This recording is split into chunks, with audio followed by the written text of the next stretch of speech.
Nadie, ni siquiera los más viejos, recordaba que hubiera habido jamás un temporal como aquel.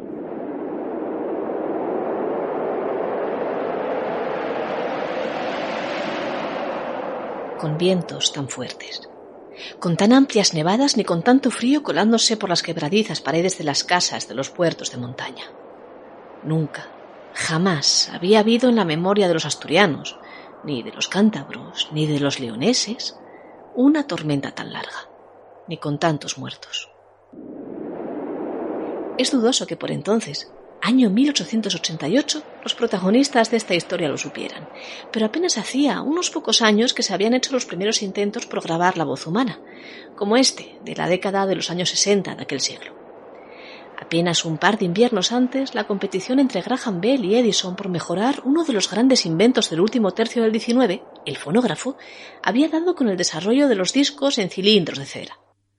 La tecnología era tan incipiente que cuando todo ocurrió, cuando vientos huracanados azotaron nuestras tierras y la nieve cayó profusamente, sepultando todo lo que encontrase a su paso, no hubo, porque ni siquiera estaban inventados, walkie-talkies que ayudasen a la comunicación de los equipos de rescate, ni teléfonos que avisasen de la tragedia que estaba a punto de llegar, ni radios, ni el calor de una voz, aunque fuera lejana, en medio de la soledad y del frío polar que lo invadió todo en el invierno de los 3 ochos. Recuerdo otra vez un día de invierno. Caía una nevada tan grande que los caminos se borraron. Parecía una aldea de enanos con sus caperuzas blancas en las chimeneas y sus barbas de hielo colgando de los tejados. La nevadona. Nunca hubo otra igual. Todo empezó el 14 de febrero, martes. Aquel día el viento comenzó a soplar sobre la cornisa cantábrica con tanta fuerza que en Gijón la barca de un marinero que se hallaba a la pesca de mirlotos, es decir, de jureles, zozobró sobre una rompiente y se rompió en pedazos, en cuestión de segundos. Hicieron falta 14 hombres como 14 robles para salvar al único náufrago de aquella pequeña embarcación de las excitadas aguas del mar, antes de que éste sucumbiera a su extrema gelidez. El infeliz pescador salvó la embarcación, pero los pertrechos y aparejos de pesca se quedaron en las profundidades del océano, dijo por entonces el comercio, ignorante aún de que aquello era el primer aviso de un temporal que más de medio siglo más tarde seguiría recordando a Alejandro Casona en su Dama del Alba, por medio de este diálogo que acaban ustedes de escuchar. Y es que, si alguien se pudo pasear por el norte de España aquellas semanas, fue ella, la Dama del Alba, acompañada siempre en el imaginario popular de su guadaña y su cara huesuda que acompaña al otro mundo a los difuntos.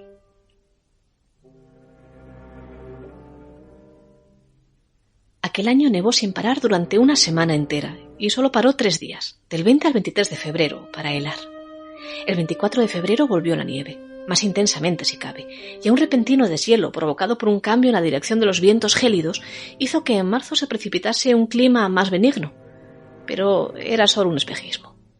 En marzo volvió el temporal, y hasta los lugares con una altura más cercana al nivel del mar la capa de nieve alcanzó el medio metro, y más de 6, o incluso de 7 metros, cuentan las crónicas que se vivieron en la frontera entre Asturias y León. La historia de las nevadas de los 3 ochos se salda con decenas de muertos, al menos 30 de ellos solo en Asturias, y miles de cabezas de ganado perdidas en los puertos de montaña.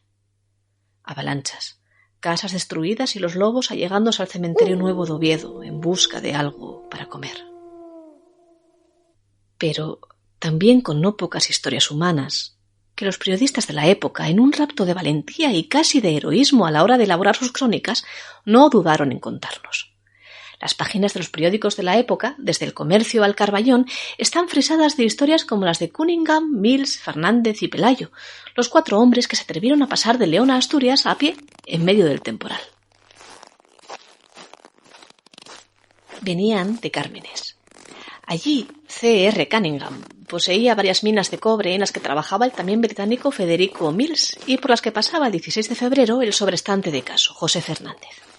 Los mismos días en que 2 niños perecieron en una trinchera cerca del túnel de la Gotera, donde trataban de guarecerse, arrollados por una máquina de ferrocarril, es decir, el 23, echaron a andar los hombres hacia Busdongo, acompañados de 6 guías.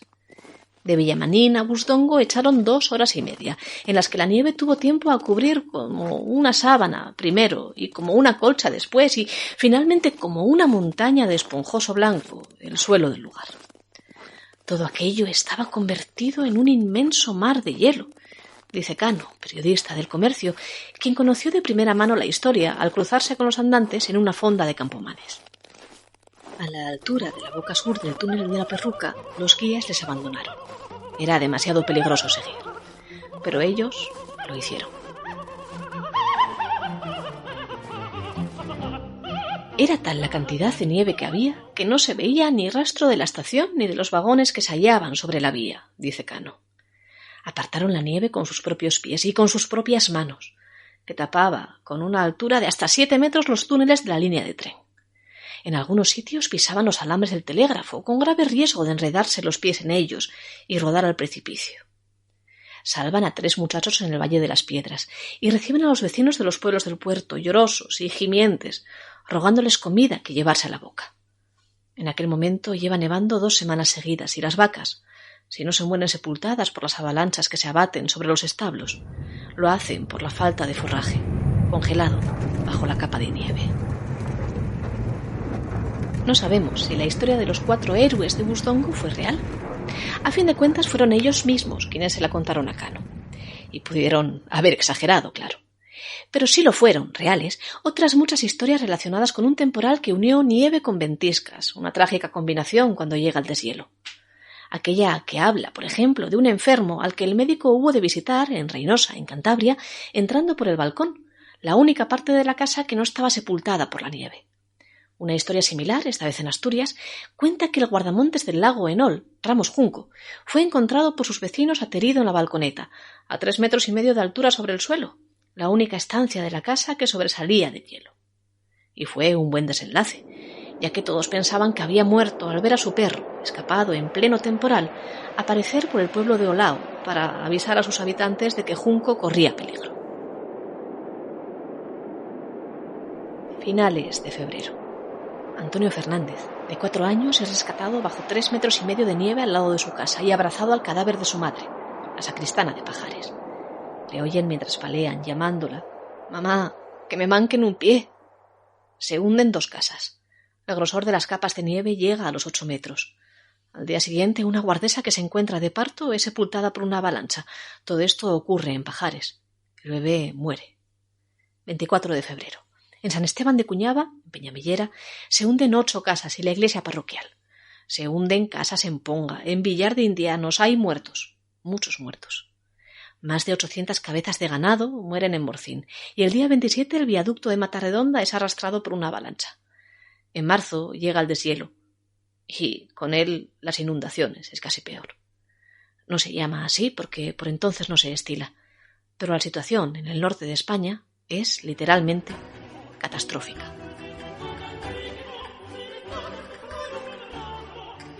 Se ha escrito mucho acerca de las causas de aquella nevadona que quedó incrustada no a fuego, sino a hielo, en la memoria de nuestros abuelos.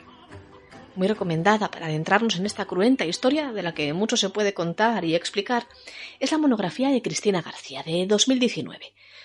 Cristina es una geógrafa vilesina que documenta a 42 víctimas, solo en Asturias, sobre todo por el desprendimiento de aludes, tras una serie de casualidades que hicieron de aquel temporal de los más cruentos que se recuerden. 20.000 cabezas de ganado murieron, y las escenas dramáticas, como aquella que habla de las 2 semanas que estuvo Sotre sin comunicación con el resto del mundo, o los pastores de Picos que hubieron de alimentarse de la carne cruda de sus reses, muertas por el frío, se sucedieron en poco más de un mes. No había medios para el rescate y los vientos fueron fuertes.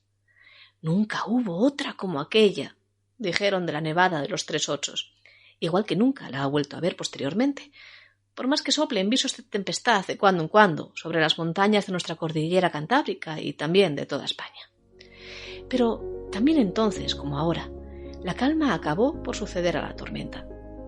Y es que, como dicen las viejas, nunca nun llovió que en una bocanara.